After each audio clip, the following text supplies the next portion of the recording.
Welcome to Reef Beef, people of the reef keeping world. My name is Richard. And my name is Ben. And tonight we've got some stuff to talk about, but we also have our very special guest, Craig Bingman, coming on the show for the second time, our first repeat guest. And if you don't know Craig, Craig is basically the godfather of spiking lime water with vinegar and a whole bunch of other chemistry stuff. And he was a Masna Award winner. Craig is the real deal in reef keeping and in chemistry, so we're thrilled to have him here with us. And the show is sponsored by saltwateraquarium.com. Richard, what's going on, man? Not much. Just the same old stuff. Right now, as we gear up, we're doing a lot of housework. So, we put in a new water heater today on demand. Sweet. And doing stuff in the yard. So there's been a bunch of work still going on after the stairs. So I haven't been doing too much to the tanks, which is, of course, fantastic for the tanks because nothing happens to them and they just kind of chug along. Yeah, that's not bad. I did find something interesting out about the calcium reactor stuff. Oh. No, everything's fine.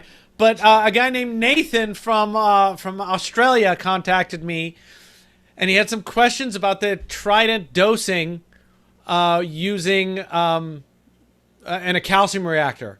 The Trident controlling a calcium reactor. Because we talked about it a while ago, and I referred to the code that Dwayne Ostrich came up with and is on Mark Levinson's page, and we'll put the link downstairs for that link.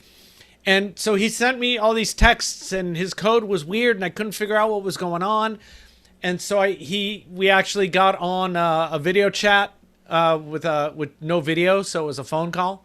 And I looked at the stuff on Mark's page, and I looked at the stuff on my page and realized there's something wrong with what Mark is showing on Mark's page. And we kind of figured it out, and I contacted Dwayne because it's Dwayne's info on Mark's page, and Dwayne confirmed what the problem is. And then I talked to Mark for an hour about what was going on and he updated the page. Basically, the problem was this. Mark uses a Milwaukee pH controller to control the pH of his calcium reactor. So in the code in the Apex, there's no code to control the calcium reactor.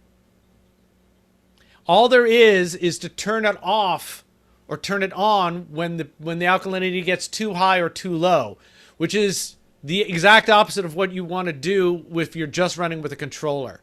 So the idea is that your controller runs it within a certain range, and if it gets too wide, the Apex throttles down the amount of CO2 that's dosed. And the idea is that should keep it more stable and use less CO2 because you're not driving it down from 8.3 back down to 6 every time it cycles. Okay. The problem is other people using the code that Mark put up, if they use that, there's no pH control for the effluent in that code. Yeah. So it's just the maximum and the minimum. And so their stuff is bouncing around wildly. And so we figured that out, and he put up another slide with the new code in it. And it seemed to work fine for Nathan once we got that fixed up. Good Lord, you're a saint. Isn't that interesting? I was like, ooh, here's a puzzle. I want to know what's going on. Who'd you And then build? I realized he was from Australia, so I got to listen to his melodious accent. Yeah, I like Aussie accents. What's going on with you? So, run around cleaning tanks, but today I kind of finished, me and my carpenter finalized some cabinetry on one of my new installs. It had just been waiting for the cabinetry. So it's kind of fun. I took my time today to do a little woodworking under his watchful eye, but we had to trim a couple pieces but we got it all together. So now I get to concentrate on putting animals in this thing. And my goal, which to be honest with you, this has been my goal. I've been doing that for a while now, which is put as few things from the wild as possible in these tanks. So get cuttings from my other clients' tanks, get stuff from places like Biota, and take as little as possible out of the ocean. So you're going to put a tuna in there? Yes. A tuna, a single tuna. Might just put the tuna's head. Just the tuna's head? And some butterfly fish that only eat corals? Yeah. And that what's the that teal with orange spot colored filefish that only eats coral polyps? The orange spot filefish? Yeah, there you go. Ah. That's the short way to say it. You can get them on pellets. Can you really? You can now, right? You can. It's a pain in the ass, Yeah. but you can do it. And then you got to feed them a crap ton. Oh, really? Yeah. They're voracious. Yeah. It's a gorgeous It's fish, though. not like buying a biota mandarin. There's work involved, but you can do it. But there's work. Doesn't sound like a maintenance client type situation. No, it doesn't.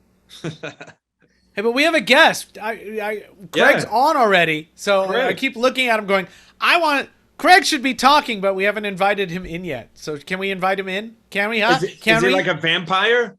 We have to invite him in? Yes. Come into the house, Craig. True. It's Craig, true. Yeah. thank you for coming back on again. It's very nice to have you. Can That's I say that Craig's our first repeat guest? Oh. That's awesome. And he's in a land of where apparently there's a lot of heat behind him. Yeah, It's real hot here. Optically obscuring what's going on in the room. It's glaucoma. I don't want you to see how messy my office is. Okay, I'll just take it. I'll take the win. A messy office. Top of the morning to you, Craig. Hey. So there is a deal where we had questions. A beefer had questions about lanthanum chloride. So then Richard and I were like, who do we get to address that? And obviously, Craig Bingman is the one to address that. I did think about that question quite a bit, and I think I finally came to a couple of likely scenarios for you guys. So, but I thought it might be instructive to kind of step through my whole thought process and yes, bitch about units along the way, because it just makes my life so goddamn hard. Oh my God. And when we talk about my recent ICP test, if we get to that, we will bitch about units. I want to stab myself in the eye. What we have to do first is we have to say what the question is. Yeah, I've got that on a slide. So let me see if I can share screen with you guys. Okay. Okay, so this is the Reef Beef Lanthanum question that I'm going to answer today. So this is the question or the story. Someone with a 850 gallon system, and I'm doing the unit conversion as I go along because I've got to get to SI units. You're the ultimate nerd. And they lowered their friend lowered the phosphate concentration from 2 mgs per liter to 1.5 mgs per liter in one shot, which is probably where things are going wrong right off the bat. That's a really large phosphate correction in a matter of a few hours. And they said that they put 5 mils of lanthanum chloride, some product, and I think I got the product name and looked it up. And they diluted it into like a gallon of water. So it was maybe 2.5 mils, 5 mils in a gallon, or somewhere between 2.5 and 5 mils in half a gallon, depending on how well it got mixed. And they put that through their skimmer over a course of 4 hours. Which is fast. It was, yes, it did not turn out very well for them. So the skimmer that they're putting into is nominally has a 2,000 liter per hour flow rate through it. And over the course, and you'll notice that one thing kind of early on here is that the system is kind of sluggishly skimmed. So it's less than a system turn per hour through the skimmer. When I had things, I did a lot more than that. So there would have been about 8,000 liters of flow through the skimmer over the course of this experiment. The result was that the phosphate went down by half a meg per liter, and $2,000 worth of fish died. So not worth it. but did not turn out very well. So what could have happened here? All right. And when I was starting out, I got like a really sort of incomplete description. And I had to figure out first, like what the product was and what the concentration was. And in the description of the product, they of course would not give me a proper concentration, but it's an operational sort of thing, which is supposed to make things easier for people, except it just makes things so much harder. 32 fluid ounces of product is supposed to remove 9,000 ppm phosphate from 10,000 gallons. And I've just got so much hate for that. You got no idea. Okay, so I've got to convert it into SI units. So a gallon's like 3.8 liters. And so that turns out to be about 340 grams of phosphate. Now, are they reporting this as like phosphate ion or phosphate P? And it makes a factor of 3 difference, right? So if 1 mole of phosphate is 95 grams, and so that would mean that they're removing about 3.6 moles of phosphate ion with that. Or it could have been PPO4, in which case they would be describing that they're removing 11 moles of phosphorus from the system. That's like, so 32 fluid ounces is not a big volume, right? So it turns out that when you run you convert the lanthanum. Okay, so I looked up in the CRC, so I still have books with like, chemical facts in them instead of just looking at everything on the internet. And my trusty dusty CRC that I got when I think I got this when I was in graduate school. I finally had enough money to buy one then. It's soluble, astonishingly soluble. It's 957 grams per liter. Like, wow, that's pretty concentrated. So the stoichiometry then is for phosphate removal is 1-to-1. So 1 ion of lanthanum will remove 1 ion of phosphate in this 1-to-1 complex, because the charge of lanthanum is +3. Phosphate can be -3, so it's 1-to-1. So that's convenient. The formula weight of lanthanum chloride is 245 grams per mole. And then 3.9 moles of lanthanum chloride per liter is the saturated solution. So that's what you get when you do the math and divide 957 by 245. So 3.9 moles of lanthanum chloride is a saturated solution. So the first case was that they got like 3.6 moles of phosphate out. And that would correspond to 3.8 moles per liter. So it would be almost a completely saturated solution of lanthanum chloride in this product. And the case 2 is like physically impossible. So because it's not that soluble, right? So now I know what the concentration of the product is. This is the undiluted product. Undiluted product. They could have just told me that, but they made me work for it. So, okay, here we go. But the amazing thing is you're the type of person that can work that out. Well, but I mean, this is to be honest with you, most of what I do, like in the aquarium world, is really like freshman high school chemistry. It's not that complicated. But the concepts that they teach you in chemistry, if you are as you become more familiar and comfortable with wielding them, are incredibly powerful, like so goddamn powerful. And so if there's any kids out there, pay attention in your high school chemistry class, because you may need it later on in your life. This is like a real world case where somebody had a problem with something that they really loved, their aquarium, and high school chemistry could have like helped them out quite a bit.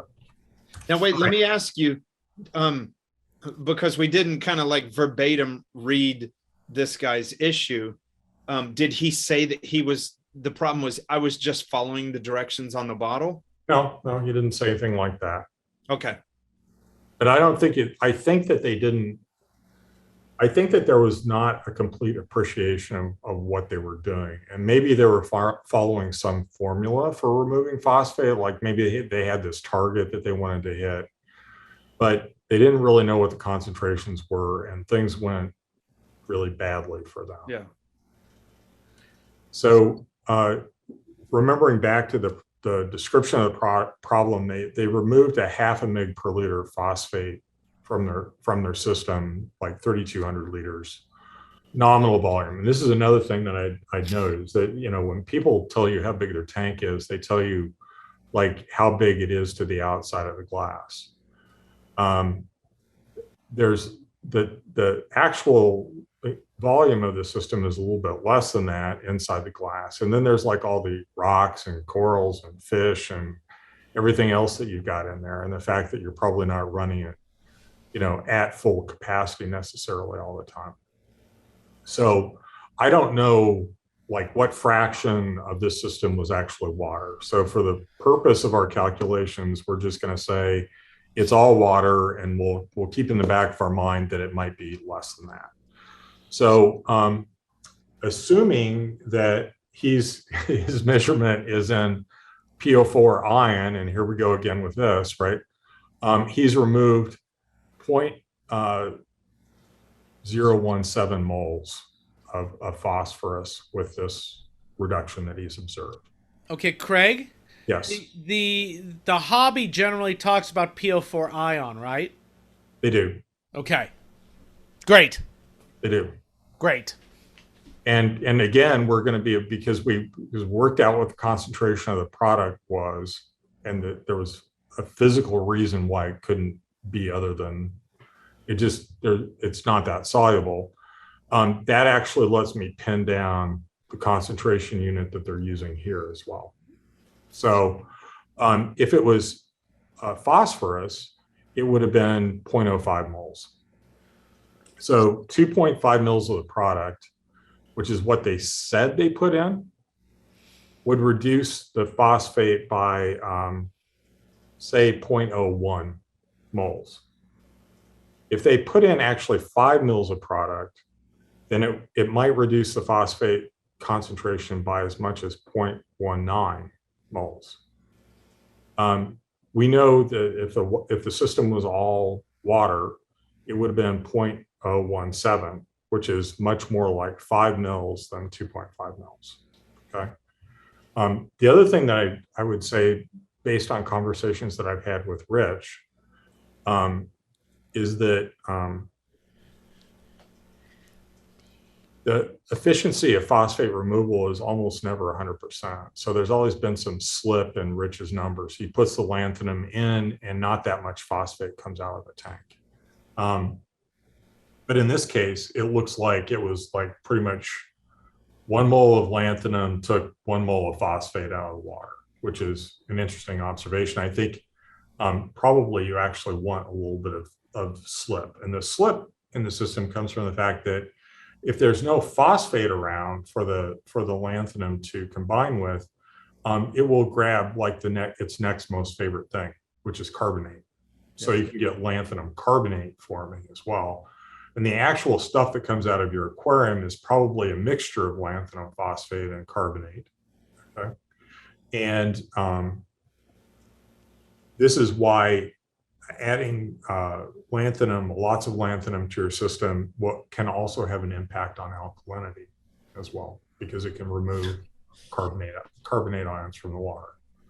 This is so rad. I keep having these questions in my head, and Craig is just answering them. So I'm like, okay, so I'll just shut up again. So what might have happened? I think the most likely explanation actually is that the person inadvertently gave their system kind of a hot shot of lanthanum chloride. So saturated lanthanum chloride solutions are like super dense, way, way more dense than water. And so you pour it into a bucket and it's going to go straight to the bottom. And unless you mix it well, if you're pulling stuff out of the bottom, you're going to shoot a really concentrated solution right into the aquarium. So they may have actually dosed the lanthanum into the system quite quickly, and then maybe made some precipitate in the system or something like that that clogged up fish's gills.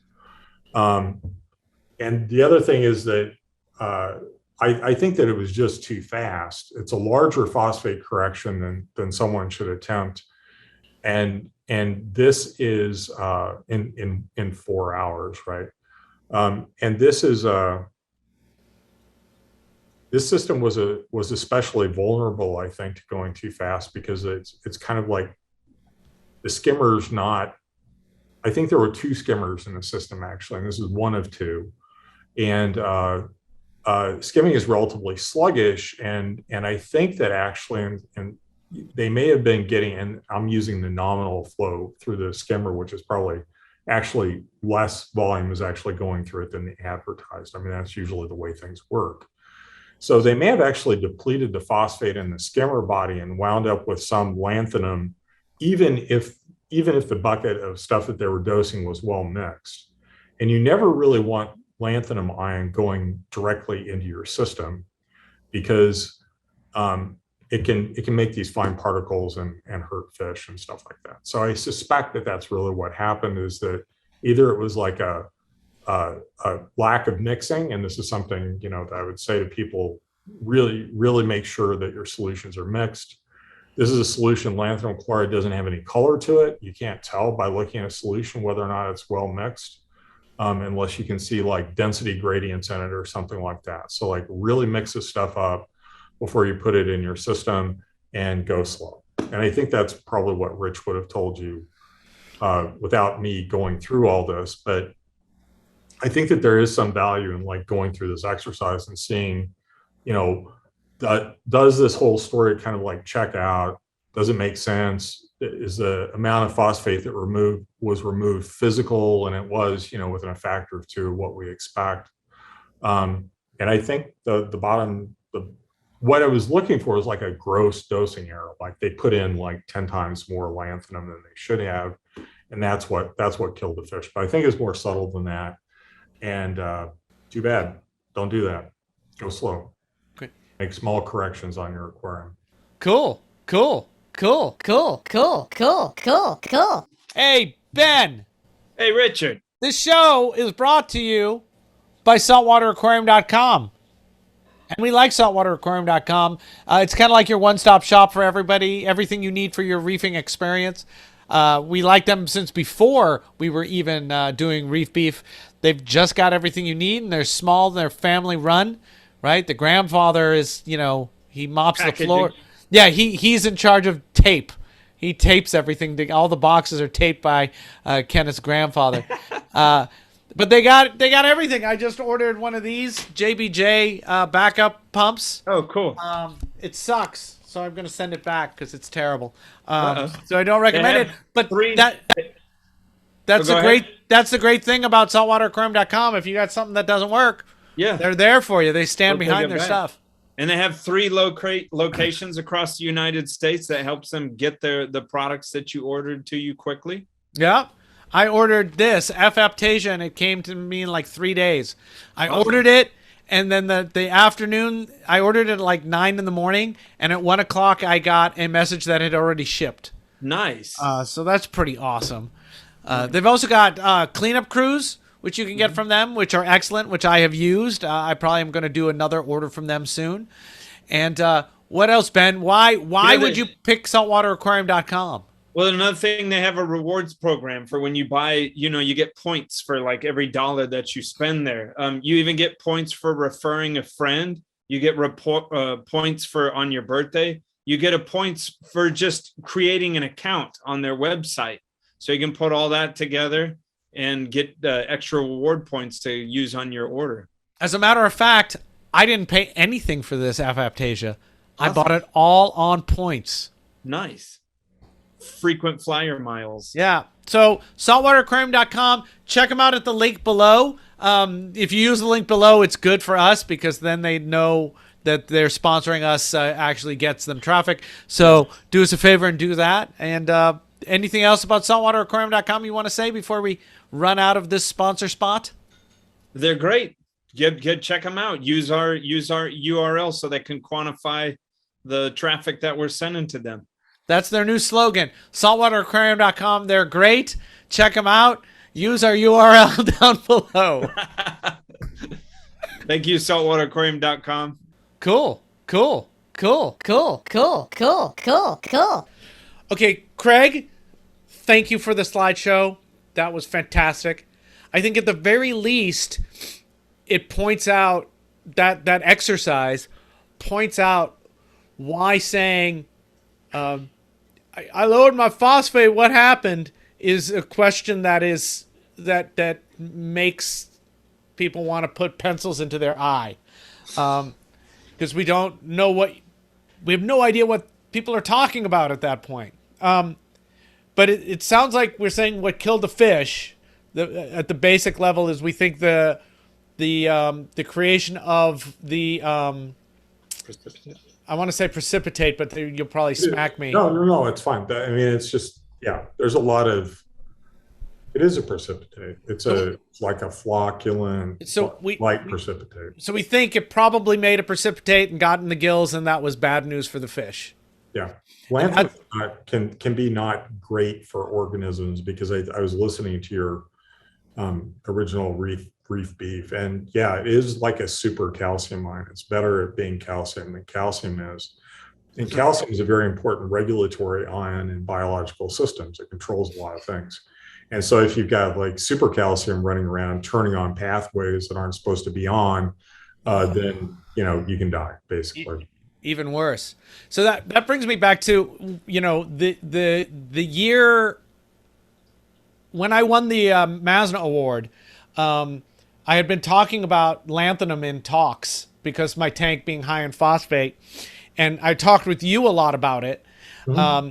And I said that year I had said something about, in my talk at MACNA, something about be really careful with phosphate, because with lanthanum chloride, because I've been talking to Craig Bingman and some other people, and we don't really know what the hell it does.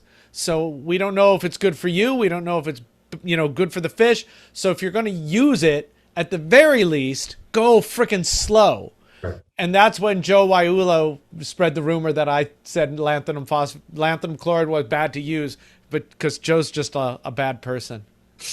I think that this is the very case that you and I discussed a long time ago. And when I was thinking about it, you always want to make sure that phosphate is present in excess with respect to the lanthanum. You never want to drive the phosphate concentration to zero, because then you can get free lanthanum ions in the system, and that's not good. Yeah. And so the variations of this story, if it was a really hot shot of lanthanum going through the skimmer, there may have been a lot of relatively high concentration of lanthanum actually in the system, and that would have been not great for the fish, or making this stuff. So they violated the rule that we worked out, which was you're probably going to be okay as long as there's excess phosphate in the system and you do things in a slow fashion. Yeah. So as long as lanthanum has phosphate to attach to, then that's the goal there. And obviously you don't want to drop phosphate down to zero, because then you say lanthanum will go into the system and start searching other things to connect. It can get into trouble then. Yeah, right. And but the solubility of lanthanum phosphate is like really, really low. I mean, it's like really super, super, super low. And it's a very good agent for getting phosphate out of the water. I mean, it works as advertised. There's no doubt about that. There's a lot of stuff in the hobby that doesn't, but this actually does. It does exactly what they say it's going to do. Really interesting stuff. Thank you for all that work. And I would ask you what those units might mean to the average hobbyist, but I think the point is that they don't mean much. The average hobbyist talking about, like I say, I mix 30 mil of lanthanum chloride into 3,000 mil of of DI water, and then I dose that at the rate of 30 mil a day or whatever it is into the skimmer. Right. That's just it's almost meaningless meaningless information. It's basically all that's really saying is I'm dosing really not a lot. Mm-hmm. And to it's have not a blueprint for someone to use in their tank. Yeah, and to have a meaningful discussion, we need to know, we need to dig deeper. We need better units. Craig, would you see like lanthanum? Like, I mean, this is fun in a chemistry way, but is this more of like lanthanum and all this is more like a curiosity and a puzzle, or is this something that the average hobbyist, should be concerned with? To me, it sounds like just sort of a curiosity. Well, I think that Joe runs lanthanum in his systems very effectively. And if you've seen his 20,000 gallon tank, your jaw will be on the floor because there's so many fish in it. But I mean, again, that's like a public aquarium, huge, large aquariums. That kind of makes more sense to me. But like Billy Bob, Joe Bob and his 200 gallons should probably leave it alone. I think that people, I don't know that the stocking density in his 20,000 gallon tank and a 200 gallon tank, if you factor in, the volume, I suspect that we're stocked as heavily in a lot of 200 gallon tanks as Joe is in his big 20,000 gallon tank. Yeah. 6 and 1 half We've dozen. got a lot of fish in a little volume. And, if you multiplied the number of fish by 100, it would be a hell of a lot, right? And that's the scale that you're talking about. So I think home aquariums can have the same problem if they're highly stocked, right? I mean, Rich runs a relatively high phosphate, and he finds it useful because he likes to feed a lot, right? Because he's got a lot of stuff in the tank that needs to eat, right? And so the biology is leading the husbandry practice, and then the chemistry kind of comes along and follows. Now, if you wanted to have like a real monkish sort of acidic attitude towards your aquarium, you're like, it's just going to be an ecosystem, and I'm only going to use algae to remove the nutrients and this, that, and the next. You can do that, right? But you can't have as many fish as Rich does, and you can't feed as heavily in a unit volume as Rich does. Yeah, so I know. I'm coming to think that that in my system, I think I feed so much that I've got to think that's where the phosphate is actually coming from on a regular basis. Yeah. That I think I've been dosing lanthanum for too long for this sequestered idea to be a part of it. You had a huge reaction in your face when I said that idea of sequestering phosphate. Oh, like it's like coming out of the rocks or something? Yeah. No, it's, you feed a lot to your tank. And yeah. I didn't get a chance to actually run the nutrient balance on your system. But I will if you ever want to do that. I'd love to do that. For a thing that I did for my Magna talk a while ago. Yeah, I still feel bad about the tongue lashing you gave me during the talk. But I mean, another avenue. But I really did want to get data on yours, because it would have been really interesting for people to actually see that, right? Yeah. And we would have put to rest this question, like, is it coming out of the rocks, or is the amount of phosphorus that you're putting into your system sufficient to explain the amount of lanthanum that it takes to hold the phosphate down to your target? Yeah. I mean, another avenue would be your source water. It's I just did ICP on the source water. Oh, we could look at phosphorus. The company I use doesn't do a phosphate check on your water. Yeah. So, but it's natural seawater, so I'm not believing that it's got a ton of phosphate in it at all. You'd be amazed at how, when I ran the calculations on these systems, the amount of phosphorus that was coming in the form of food is sufficient to really appreciably raise the phosphate concentration every day. I think now that I'm also doing the automatic water change in the system now, right? So for people who are don't know what's going on. The 150-gallon tank in the other room and these 3 tanks are all on the same system. And every day, I think currently now 30 liters a day goes from those tanks into this one in the top corner, and that just overflows to drain.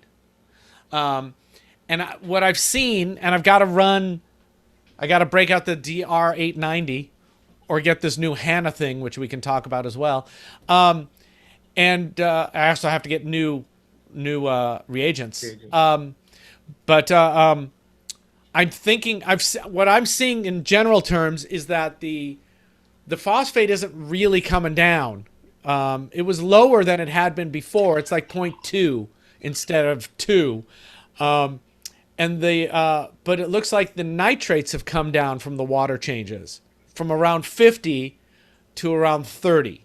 And I'm just using the regular hobby units. I have a spreadsheet that converts it into hobby talk because I got sick of asking what units we're supposed to use. So I'm thinking that it's got to be the food that I'm dumping in that's just kicking the phosphates up, and I'm not that worried about that anymore. I think I'll keep dosing lanthanum because I'm dosing so little. It's actually, if that's what's lowering my phosphates from 2 to 0.2, that seems like a useful thing to do because 2 does seem high. But who knows, right? Phosphate is all bone throwing. We really, what hobbyists talk about it being the problem, I don't believe are the problems at all. They talk about thin skeletons. I don't believe that for 1 second. And even if it was thin skeleton, this is not, art corals are not taking cyclone pounding. So who cares?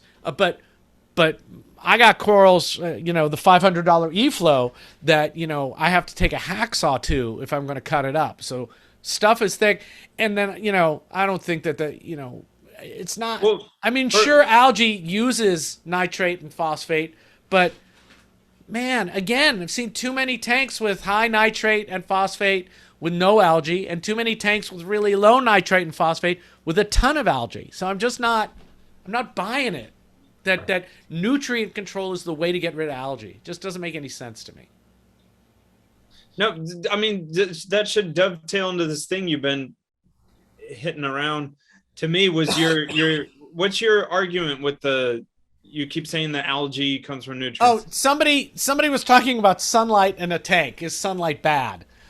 And I said, no, sunlight's bad, but it can grow. If your tank gets hit by sunlight, you can grow more algae on the inside of the glass. And that's, in fact, what happens to me when the sun hits my tank, my display in the other room. I got to clean it more. And somebody got really pissy with me. This was on a Facebook group and said, no, sunlight doesn't cause algae. Algae comes from nutrients. And I was like, and they had a little bit of reasoning behind that, but nothing at all convincing, and they never really responded to me before. So, of course algae comes from nutrients, but of course algae uses nutrients, but it's the same nutrients that your corals use. It's not, there's nothing magic. They fight for the same spot in the ecosystem, algae and coral. That's and true. Yeah, and I'm glad to hear you agree with me, because if you take the herbivores off the reef, what happens? Algae dominates, and then you can get a phase change, and it's really hard to come back, no matter what the algae is, no matter what the water quality is. So, all these people, I think the hobby, in a big sense, is just pointed in the wrong direction of trying to control nutrients to control algae. I just think but that's similar in freshwater planted tanks.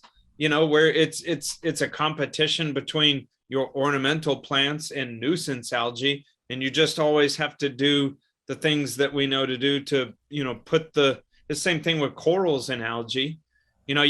That's why, when someone's setting up a reef tank, they're asking me for advice, and it's tricky because they're going slowly with these corals, and it sounds counterintuitive, but my advice is as much as you can, get corals in there. Get coral coverage in there, because it's a constant fight between corals and algae. And if you don't get surface areas of coral flesh and zooxanthellae in there, competing with the algae is just going to dominate. Yeah, I've never seen hair algae grow on an living acropora, right? So they are competing for space. They're competing for the bare space in your aquarium, and the stuff that's covered with. I don't see hair algae growing on coralline either, right? Right.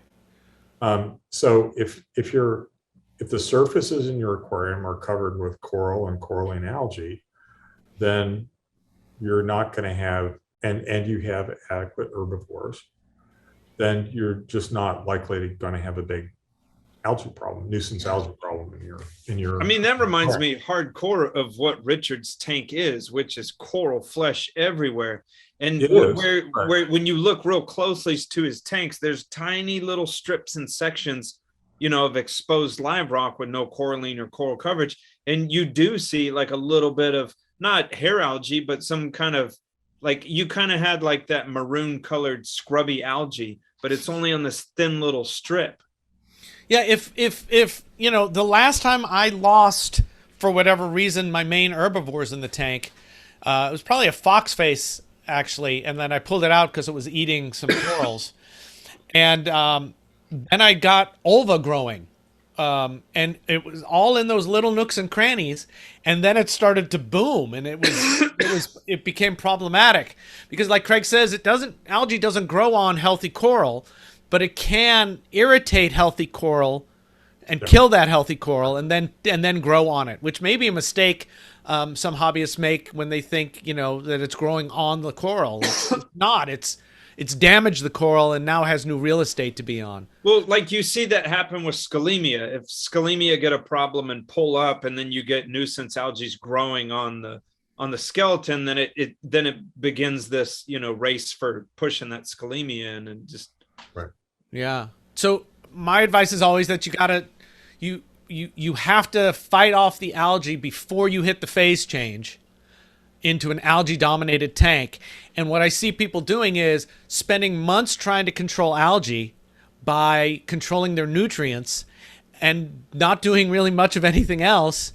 And then by the time they're ready to do something else, they have an algae dominated system, and it's really, really hard to fight that. You got to take that rock out and turn it upside down and scrub it or whatever and get it rid of, or get new rock and start it again, because you've changed it and the algae is now winning. And it's propagating in all the really successful ways algae has to propagate, which is reproductively and by tiny pieces floating around. And so don't let it get bad. That's why the other thing is, if you got a spot of bryopsis, stop trying to deal with it. Cover it with epoxy. Just smother it out and then it's gone. If you got bubble algae, just scrape it and that goes away. Cool. Hey, beefers, in the episode that this ad is in that we're doing for ourselves, we had a great question from a beefer and Lexi Inverts, and it led to a 45-minute discussion about lanthanum and about units with Craig Bingman. So we really appreciate your support. Thank you for sending us questions in the Ask Reef Beef areas. Thanks for being on the membership levels. Thanks for the buy us a beer. Thank you for all that. Thanks for pimping us out onto other forums, because it's really weird for us to go to other forums and go, look at the podcast, you should check it out. Look at us. And thanks for buying the merch. And we've got some Ask Reef Beef coming up, and we can always use more. So please, if you got questions, let us know. And thank you so much for the support. We really appreciate it. Thank you, beefers. Cool. Oh, I get never sent that paper.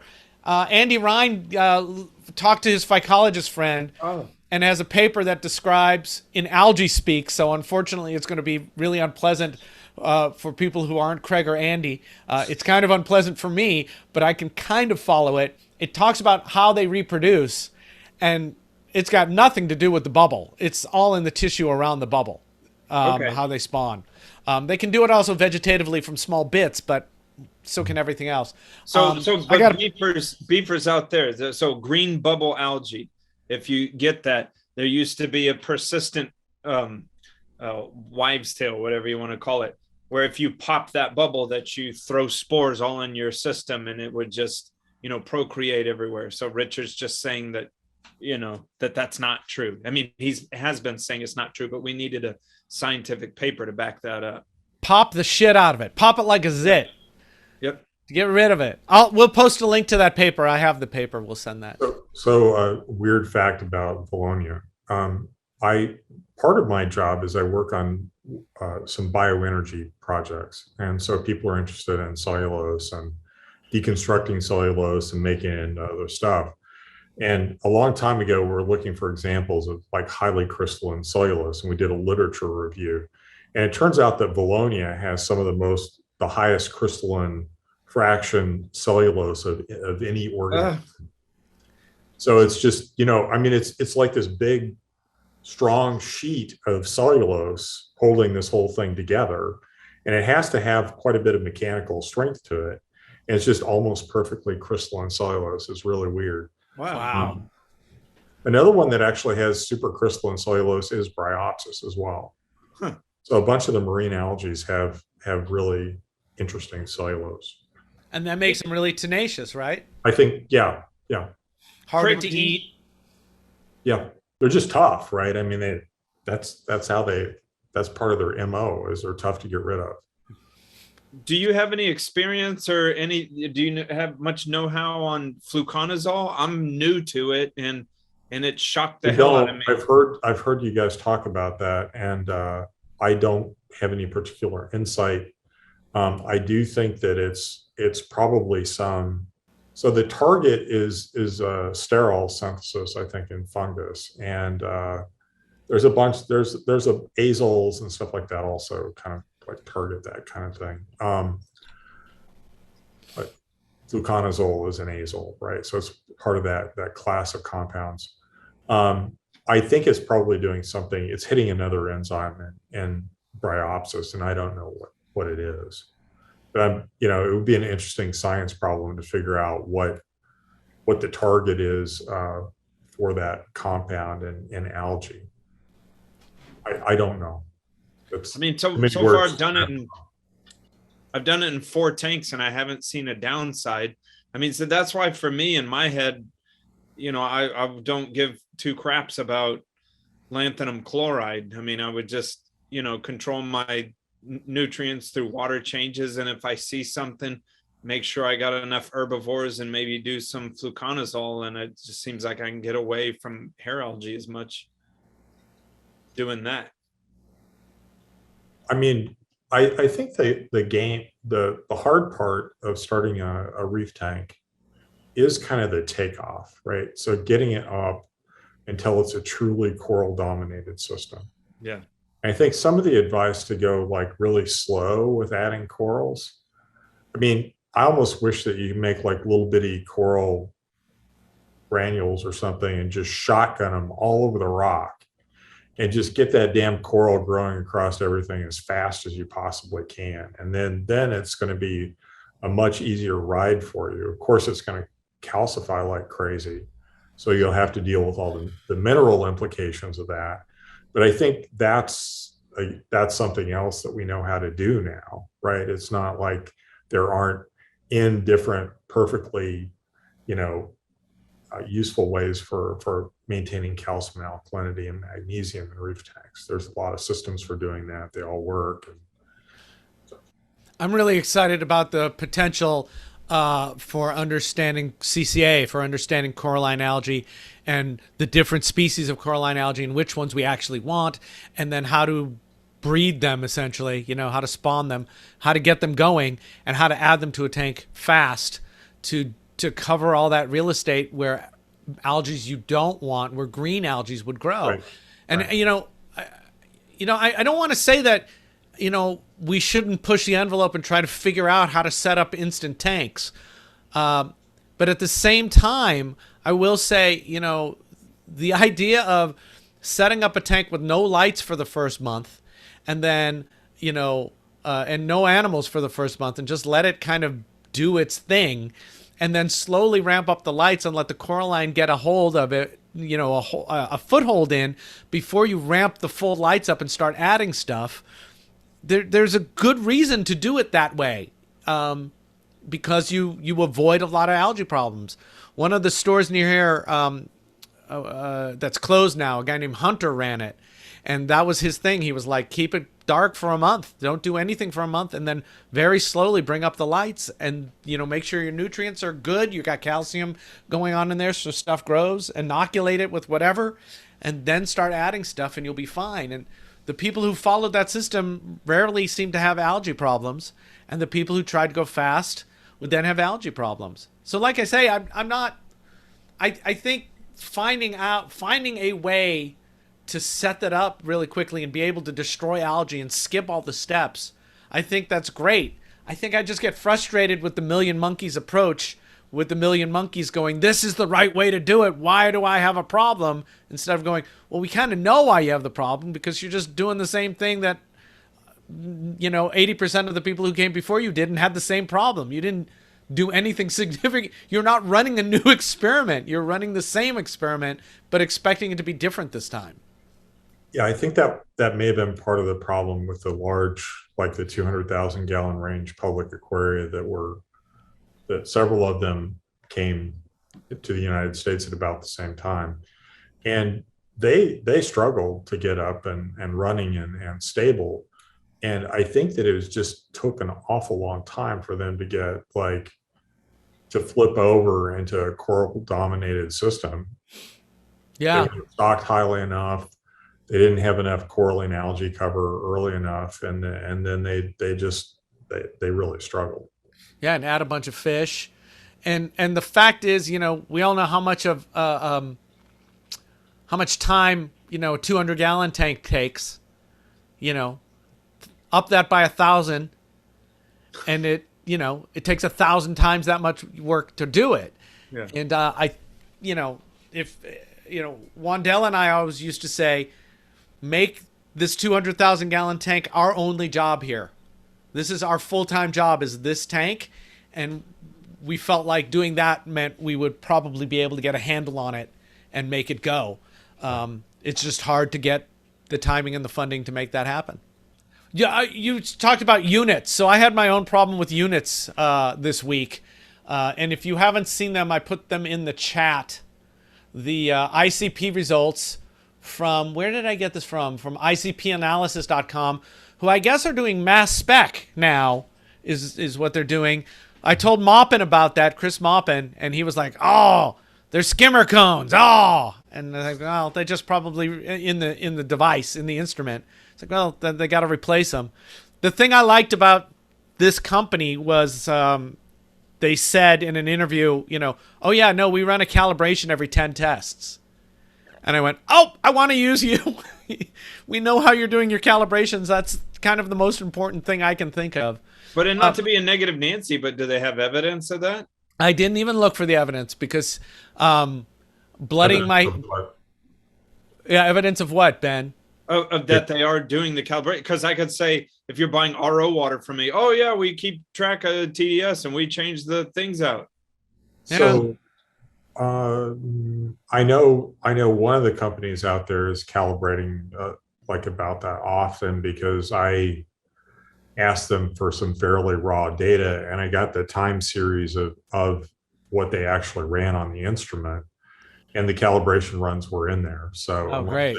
Fabricated records, which I have probably more trouble to do that than it is to actually do the calibrations. Yeah.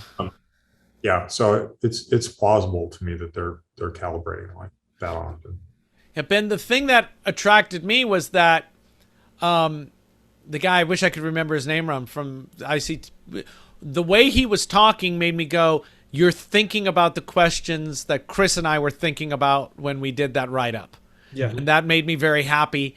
And, I don't have the energy to send them a blind sample again and run their, I think these things are probably fine, fit for purpose, as long as you're not using them to chase numbers. Yeah. Right? It's kind of my feeling. They're going to give you some information. You know, don't go crazy with that information. You know, if you got high, what did somebody have? They had high zinc, I think, in their tank. And, you know, the first thing is, well, what are you going to do about zinc in the first place? But let's put that to a side for a second. You better run a sample again and see if it also comes back with high zinc, because that's what you would do if you were running a test on your ammonia and it came back high. You would immediately do a second one. And if it is high zinc, you know, you can run Metazorb and Polyfilter and hope. But the main thing is, are you seeing problems in the tank? You know, because if you're not really seeing problems in the tank, there's no reason to do something drastic to figure out what's going on, right? I guess I just sort of worry about the prevalence of people using ICP so much, because, like, you know, like you say, now people have 200 different reasons to go chasing all into, and you look at a reef tank, you're like, dude, I don't know what you're freaking out about. Tank looks great. Yeah, I don't know what I don't know what to do about that one. People are going to people. You know, people think their thermometers are accurate. You know. I don't know what to do about that. And all the time I've been spending on you know, new hobbyist forums is making me be a lot more mellow about people not knowing stuff. Why should new people know stuff? They wouldn't. There's no reason to know it. They have to learn it. I think that, you know, I'm frustrated that they get bad information. But of course I think I have all the good information. So, you know, that might also just be my giant fragile ego at play. I wish people, when they're starting out, would actually just read a damn book or two. You know, it's so hard to get information from videos in a kind of like a coherent sense. And it's awkward for me, because I'm like, if it's something that I don't know, I'm like, I keep going back and listening to stuff over and over again. Whereas if it was just on a page, I just like glance up and, you know, think about it for a little bit and then move on when I was ready. But I'm like carried along by their pace, which is not necessarily identical to the pace of my cognition and comprehension. So I read a damn book or two. But I keep watching videos and screaming, just show me the 4 significant figures for this. Just show me that so I know what we're talking about. You know, you're just talking about nothing for 20 minutes. All I want to know is the 4 things that are going to tell me the information that will then make me go back and listen to you. But you don't ever just give me those 4 figures. You kind of say them dribbled out over an hour, and I can't.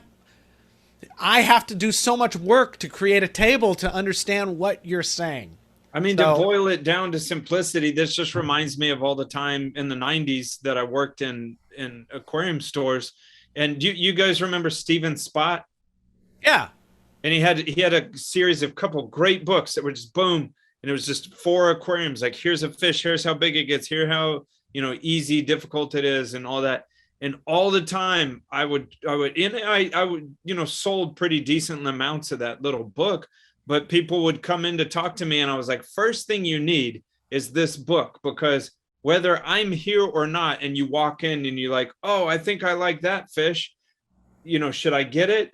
And I was like, if I'm here, I'll do my best to help you answer that question. But I said, buy this book and take it with you to any store that you go to, because, you know, and I hate to be negative, but you walk in any store and you're just like, hey, can I keep that fish to just a random person? And how in the hell do you know they know what they're talking about? Use this $30 book to make wise decisions, because it's there on the pages for you. Don't ask the kid in the corner who probably knows next to nothing about it. You know, use this book. And like I said, I did sell a decent amount of the books, but also people like, no, I'll just go buy that $30 fish. And it's just like, I don't want to help you. When I got back into the hobby in like 98, I think, or maybe it was 2000, I lost my mind over Charles and Julian's book, The Reef Aquarium Volume 1. And it was like, it's an easy read. And, you know, I still have my copy up there, and it's all, you know, I highlighted it as I went through it for stuff that was important. And it's got a table of contents. So if you want to know, you know, if you want to read what they have to say about carbon dosing, you can find it. Right. And then Charles can ask you, where did you come up with that formula? And then you can go, from your book. We got it from your book. It came out of your book, which was a super fun day at work. But yeah, I don't know. You know, I'd be less worried about them reading books if they had, you know, we were talking with Tom Bowling on an episode that I don't know has aired or not yet about, you know, Biota does Biota tanks where you can buy a 12-gallon tank from them, and they send you sand and salt, and then you set that all up, and then 2 weeks later you get sand and live rock, and then somebody from their institution calls you, makes sure everything's going okay, and then they send you livestock. And it's like, it's a progression. It's like, this is what you're doing for the next 6 months to a year. We'll just do what we say.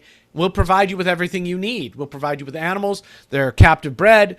You know, nothing's going to be crazy, and we're here to help you. And that seems like such a great way to learn, because you gotta learn. You can't, there's no recipe. I think the Biota thing is the closest to a recipe that works that I've ever seen, because it's, you know, don't go adding crap you see at the store to this. You're not ready to do that. It's like what I said to Tom. What did I say? I said, your first car should not be a Ferrari. Yeah. You know, your first tank should not be a 200-gallon saltwater tank, you know, full-blown Reef. Your first tank should be something manageable. Yeah, if I'm working in a store and a guy comes in, it's like, oh, I want a SPS tank. I'm like, have you ever had an aquarium before? No, I've never even had freshwater before. And it's like, man, not saying you can't do it, but it's just like you're diving right into the deep end and saying you want to learn how to swim as you're drowning. So I want to be respectful of Craig's time, but I also want to tell him my units issue. Oh, yeah. Right. So just first, we'll put up slides of both of these. I'll make sure Snowman has them. But I tested Bob's water, which came back pretty great. If anything, it was deficient in a little bit of stuff. Magnesium was under 1200. Zinc was at 0, which is a little low. Cobalt was low. Iron was low. Manganese was low. But, you know, wah. So did they do sodium? Sodium. It also says Yes. that chlorine's a little bit low too, right? So I wonder if the salinity is just less than 35, right? So it's That's a really good point. Yeah, my salinity is less than 35 for sure. So, you know, so I look at, and I know the salinity from Bob's is less than 35. It's probably between. So that's probably what's going on with the magnesium. Great. So and the calcium too. Yeah, none of that worries me overly. The lowness showing up there, none of those are red flags or dangerously low.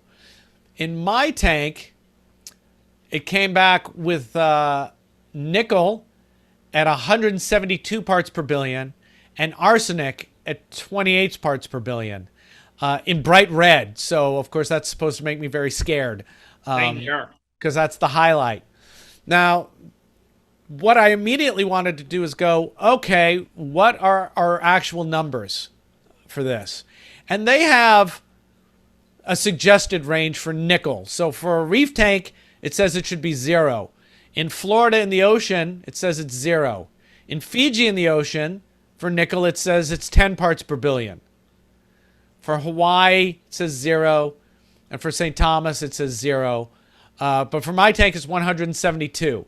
So I immediately went to Randy's article about seawater, you know, elements in seawater. And he does it like in nanomoles. Mm-hmm. And so like to get parts per billion from nanomoles, you have to multiply it by the atomic weight, something like that. Yeah. It's the same kind of calculation that I did to and move nanomoles. Because I don't do that so often, I went, and ran away. So this would be a trivial thing actually for the people doing ICP, and I would love it if they would do this. Just have a clicker box that you can convert from trivial concentration units, ppm, ppb, into molar concentrations for everything.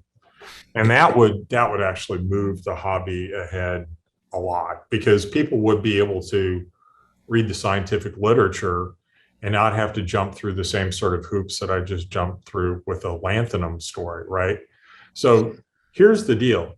The lanthanum whole, all my conclusions and everything could have fallen out in like 5 minutes if I'd started out in the right units. Right. What surprises me is there is no calculator. It seems like for all these elements, the weights are known. Oh yeah. Right. So, but there's no online calculator where you can say, convert this for me. They all make all the ones I saw make you look it up. Right. And I thought that was weird. Do you think making such a calculator, should Reef Beef sponsor such a thing and make it? You could do that, or we could also try to lean on the ICP people to just do that calculation for people. I mean, it'd be trivial presentation of the results, right? You just multiply them by, you know what the atomic mass is of the element that you're dealing with, and it should just be able to spit out moles for you. So, hear that, ICPanalysis.com? If not, we should kick around the idea of just doing a Reef Beef calculator, just making it. Is that who did your analysis? I mean, because I talked to Steve. Steve, that's his name. Yeah. Steve is a guy that I got the raw data from, and I saw how often he does calibrations. Yeah. Well, so, okay, great. It's the same person. Well, maybe we could talk to him about making the calculator and we don't have to do it. I'm not trying to throw shade on anybody else who's in the ICP business, right? This is a historical accident that I happened to have this conversation with him, and I happened to get this raw data. Other people may be calibrating just as often. Yeah. Yeah, they might be. He's the only one I've heard talk about it. And so that makes me happy. So I think transparency is a real virtue for companies that are doing this kind of work, and not having like hidden secret methodology. Yeah. Why not just tell people what you're doing? Because that's what made Chris and I write that whole paper and get into all that drama. It was like, you're saying weird things and you're not giving us answers when we ask. We just asked and you didn't. Anyway, that's all under the bridge. So let's put a link in the description of the paper that you and Chris wrote. Okay. So, so the arsenic in my system is high, 28, whatever that means. So I'm not quite sure about that, but I do know, I have a really good idea where the nickel's coming from. Yeah. Well, and also, I just want to point out on their comparisons, in Fiji is showing 100 parts per billion of arsenic. So, also, if I'm remembering correctly, arsenic is one that will throw the where it burns, it will get interference in the instrument. Arsenic is a hard element for ICP, and I think that they have to do. I can't remember if some of them classically they'd use hydride generation for them. There are different techniques that you can use to do a better job with some elements. And I think arsenic is one that has some traditional like toughness about it. Yeah, I think the arsenic, if it's real, my tank is my sump is in the crawl space. Oh. And there's rafters and shit down there. So maybe somehow that's happening. Treated lumber? I believe that there are actually some algae that accumulate arsenic. Interesting. And so if you're feeding marine algae to your system, that may be a source for it. Huh. Well, interestingly, go ahead. I was just going to say, the last time I did an ICP test with a different company, there was no arsenic and there was no nickel. So when somebody asked me about what to do with their high zinc, I think it was like, we'll run another test, and if you really want to pop your brain, run it from another company and then compare them, and you'll want to kill yourself. Right. But tell me where you think the nickel's coming from? I think it's coming from Bob's truck. He probably uses a stainless steel container to move the salt water, right? No, plastic. What about valves or anything on there? Yeah, maybe. So this is a problem actually with saltwater analysis for a long time. on the oceanographic ships, they'd use stainless steel lines to sample Right. water. And you look at old seawater analysis, and there's a lot of nickel in it, and it's all coming out of the nickel and chromium. Yeah. And it's all coming out of the stainless steel lines that led to their sample collection. So it wouldn't surprise me if you may have some stainless in your contact in your system somewhere as well. Sure. What about his chromed tools, his chromed tweezers that he keeps right above his aquarium? The ones that he lets rust. Yeah. Hey, I did a talk about the right kind of lazy. That rust probably binds up some phosphate as well. So it's like killing two birds with one stone. Suck it, Johnson. So what can I do about nickel and arsenic, right? Arsenic, I can run GFO. Nickel, I can run, which I'm going to do anyway. Nickel, I can run, Metazorb. Yeah. And Hope.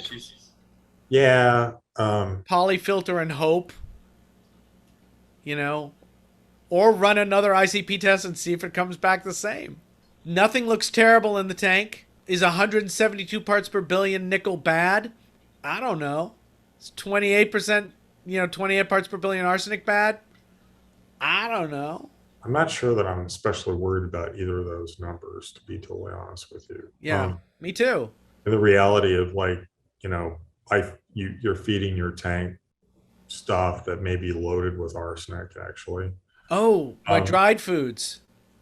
Well, I mean, do you feed any dried marine algae to? I feed flake food and pelletized food, which has algae in it. It may, yeah.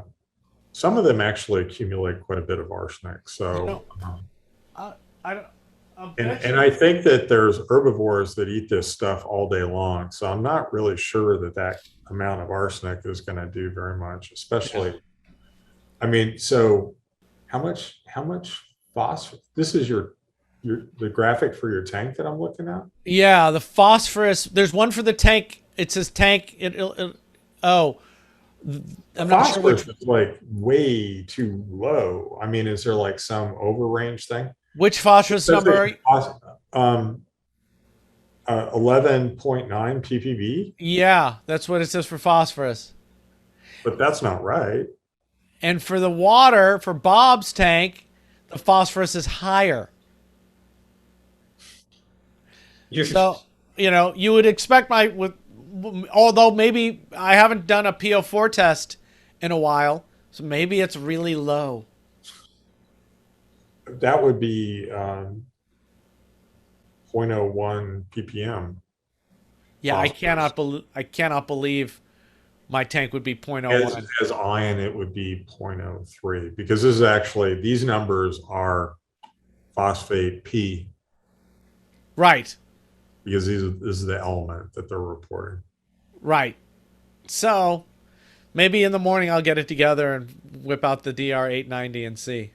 So I don't know. Anyway, I think there's a discussion about ICP test results. That's how we do. Oh yeah. I don't know. Maybe. What about that? Check it. Okay, maybe. Nothing makes me scream on these results compared to what's going on in the tank, so I'm not going to freak out at all. Right. Hey, so there's a new Hanna device out, and then I want to see if Craig has any beef, because we've been talking for a while, although this is the danger of having Craig on, is that we want to talk forever. I know Craig has seen the new Hanna device. It's like it does all their checkers in one device. I guess like a calorimeter. Yeah. Yeah. I don't know. We'll put a link to it. I have no idea if it's good or not. Craig, what are you going to be looking for to determine if the device is worth using? I guess I would probably check it out with respect to the hardware that I've got, which I believe. And it looked like they're using some dry reagent sachets for some of the tests. So they may actually be using repackaged Hawk reagents in some cases. I'm not sure. There's no reason why something like that shouldn't work. They're doing calcium, colorimetric calcium, which kind of caught my attention. I'm not sure exactly how that works. And some of the calcium by modified zinc-on chemistry. I wasn't sure I quite understood what that was about. So there's no reason why something like that shouldn't work. And if they can deliver that at that price point, which I think is around $400, right? Yeah. That's less expensive than a used DR 890, I think, isn't it? I can't remember what you paid. Probably I paid $450 for it, and I got lucky. And the 890s are really hard to find now. Sure. And it's better than buying all their little checkers. I mean, it would be nice. So one of the things that I like about the Hawk system, or there's other systems that are equivalent, is that you've got a capable measurement unit, and you can run a bunch of different chemistries with it. So then you don't have to have like batteries and 10 different electronics things and worry, are they charged enough, or my battery's on my last leg, so that's why the numbers for that are off. You got one thing to take care of and keep it fed and keep it happy and keep it clean. And then, you just change the wavelength. So a bunch of these now have solid state light sources. They're LEDs of different colors. And that replaces either filters or a grating, diffraction grating, which is what a big spectrophotometer would use. Yeah. It seems to have another couple of things that seem really useful. Like the cuvette locks in place. That's nice. So you're never guessing about that. And it also keeps the information. It logs it. So, really? And it'll keep, I think they said 200 measurements. Wow. So it'll display it for 15 minutes, but it'll also keep it logged for you so you can go back and check it. Is there any way for you to get the logs out in machine readable format, get them on a computer somehow? I didn't see if that was possible or not. That would be like carefully. The bomb if they let you do that. Yeah. So. Maybe I should get one and test it. Like plug your computer into it and get it to go into an Excel spreadsheet or something. Oh, I did want to point out that the whole lanthanum thing, that came from Lexi Inverts on the Humblefish forum. So thank you for following up with that, and we'll make sure to thank you down below, because that spurred a lot of good conversation. Craig, you have any beefs? I was just going to say, I think Humblefish is a really interesting site. There's a lot of good stuff happening there with fish disease and stuff like that. Do I have any beefs? I guess I do have a beef. Oh God, we love your beef. And that is, sometimes I'll read aquarium articles, or I'll listen to talks, and it will be really unclear where the facts or concepts that a person is describing originated.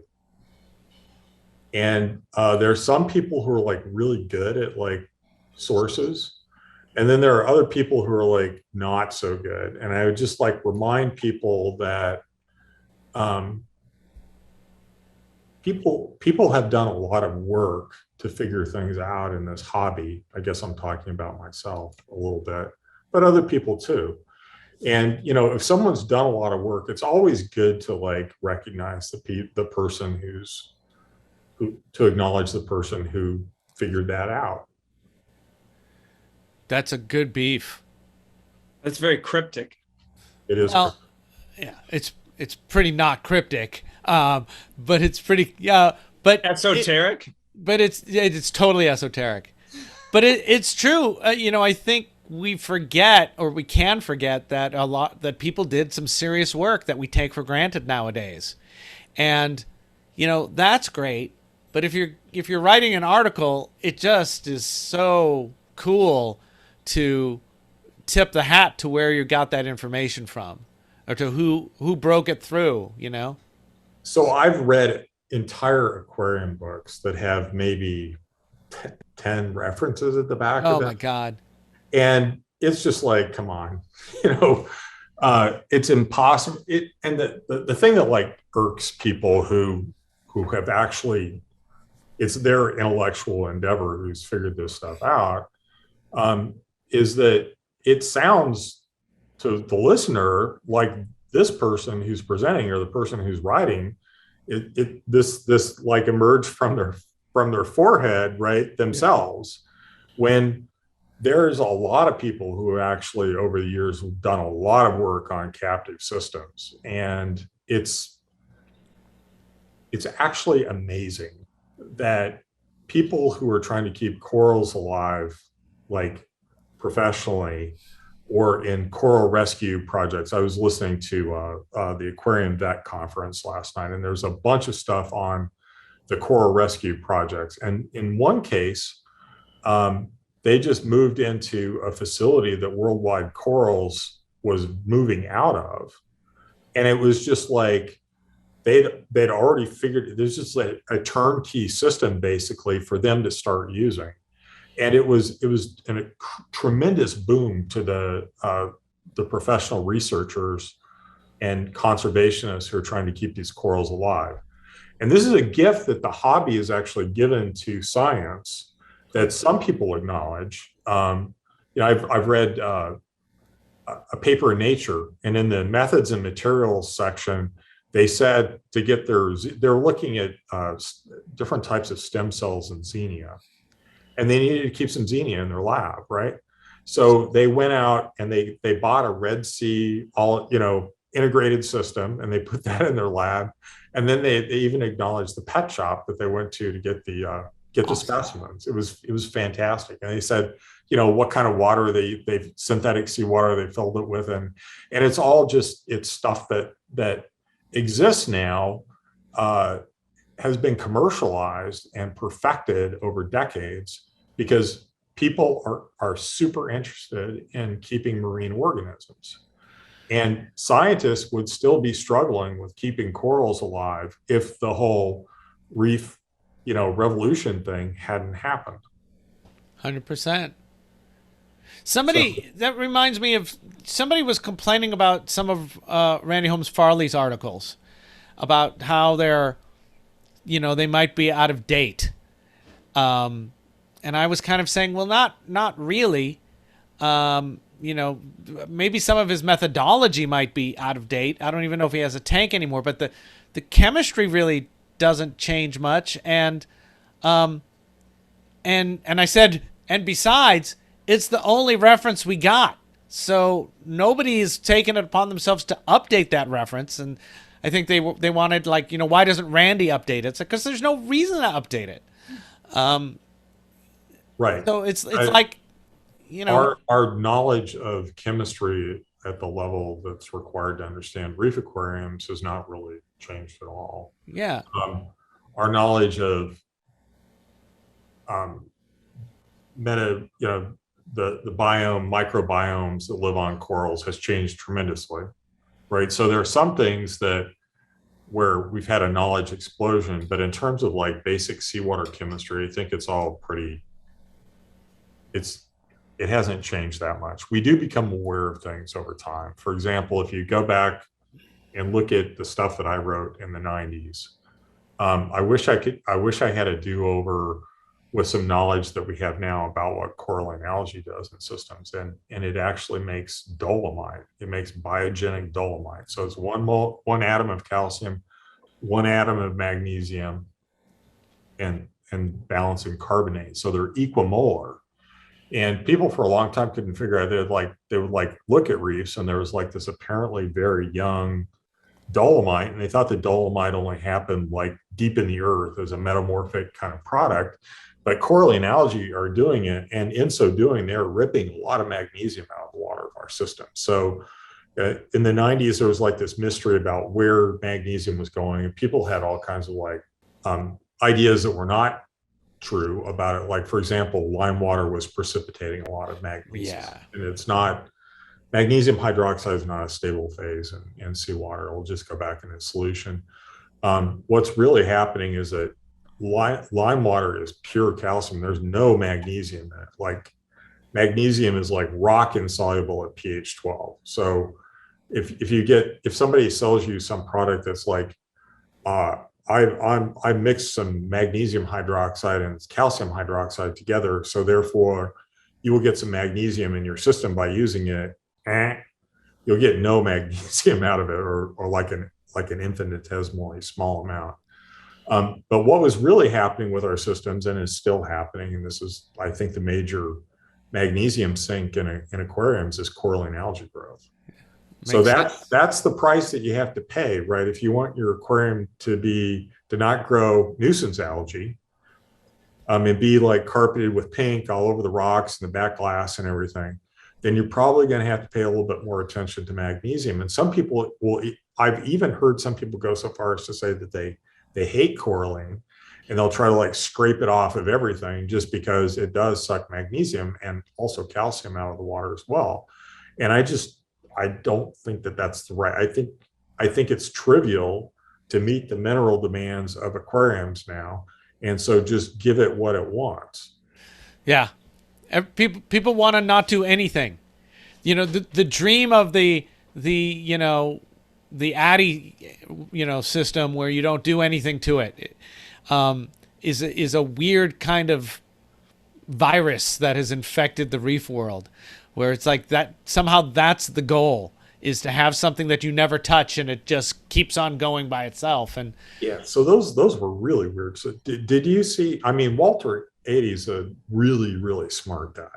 I have his book. And I enjoyed Dynamic Aquarium a lot. I thought that was like a really great reference, and it's not a bad book now for people to read. Yeah. To know more about the systems. But he had a thing about like not supplementing calcium and alkalinity in his tanks, and he wanted them to be able to get, like, this is kind of an arbitrary decision, right? Like, he ran the makeup water through ground up Halimeda hash, right? And that the dissolution of it was supposed to supply enough calcium and alkalinity to meet the demands of the aquarium. And if you looked at his tanks, like the tank at the Smithsonian, there wasn't like a spot of coralline in the whole thing, which was really weird because he's like a world expert on coralline algae. Huh. That's his thing. And he's actually, it was in his lab was where the whole dolomite thing was worked out. He had a postdoc there. She did X-ray diffraction on it and really, really pinned this down. It's really interesting what we, people get themselves into some pretty weird corners, right? They just get themselves into weird corners, and it's like, you can just let yourself out of that. You don't have to do that. Right. And it's like, everything we're doing to our tanks is really an excuse to not do water changes. If we just did, 50% water changes weekly with good water, you don't really have to do much else. You're in good shape then. I mean, there's some stuff maybe, but you have to top up alkalinity and the systems that a lot of people want to run. But most people are more worried about calcium levels and magnesium levels and nutrients, and it's like that's how the ocean kind of works, like that, with massive water changes over reefs every day, every freaking hour. So it's the painting yourself into a corner because you want to not do work. I mean, people do that with algae. People do that with vermitid snails. People do that with Aptasia. People do that with Mahanos. It's, it's kind of not that hard. Yeah, it winds up being like almost quasi-religious or something. I mean, people will have like this really strong philosophy. And I hope at least that I'm basically a pragmatic person, right? I try to like look at the system and understand what the problems are. And it's very easy to tell, I mean, this is a cool thing about aquariums, is that there's a lot of life in a small volume. And as I've said in many, many MACNA talks over the years, that it's attractive to me because life speaks very loudly in that small volume, much more so than it would in, on the ocean. It takes really sensitive measurements to measure the alkalinity defect for water running from one side of a reef to another, but you can see the alkalinity drop because the corals are calcifying. Yeah. But it takes no effort at all to observe alkalinity drops in everybody's reef aquarium over the course of a day. Yeah. And on that note, I think we should aim out to be done talking. I do want to just point out, I talked about wanting to get battery backup for my 130 watt return pumps, and both Andy Ryan and Jim Telegram has responded to me directly and sent me some information that I'm still digesting, and I really want to thank them for that. And then I want to thank you, Craig, for being on again, and it's always great to talk to you. And then I want to let Ben take us out. Hey, Craig, thank you so much. And that's so awesome that you're the first repeat beefer coming on the show. Well, anytime you guys want me to come on, let me know. Anytime we have a chemistry type question. I'm happy to, yeah, sure. Yeah, for me, that's... Hit me up. Maybe it gets closer to Rich, but for me, it might be way up here. All right. Thanks, Craig. Thanks so much, Craig. Have a good night.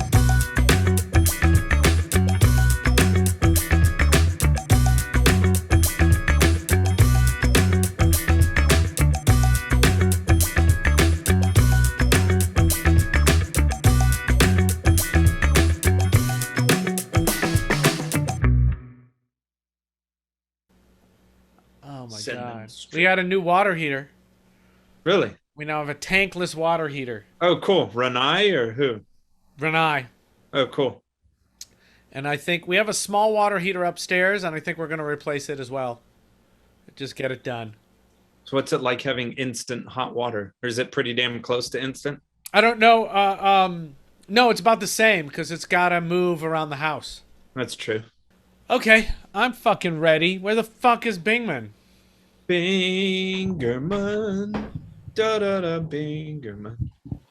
That's pretty sweet looking. We hope so.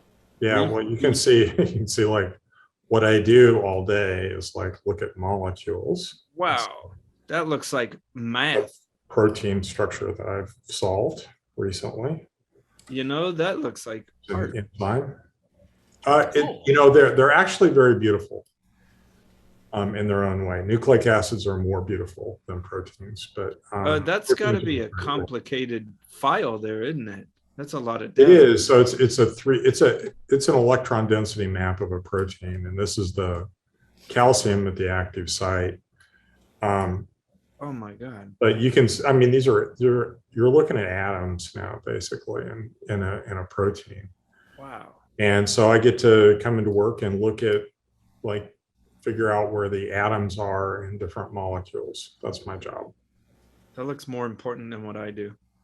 It's fun when it works. It's really a lot of fun. Awesome. So let me do the presentation here. Yeah, take it away. View slideshow.